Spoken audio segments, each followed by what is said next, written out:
Hey everyone, my name's Will. I'm part of the tyGraph team. Look, I feel like we were as surprised as anyone to watch as our customers' attention shifted traditionally from digital transformation and adoption to ensuring that their employees felt included and connected as their workplace changed all around them. And for us, this really just highlighted the importance of being able to have flexible reports that we could modify on the fly to meet the constantly changing requirements coming down from the business, in some cases changing every half hour to the hour.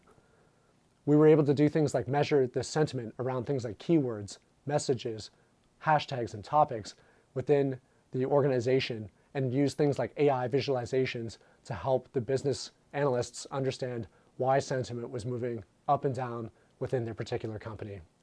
Listen, folks, you don't need to be driving blind when it comes to a dramatic amount of change that's going on within the business. And if you're interested, check us out at our website, tygraph.com. Thanks so much for having us.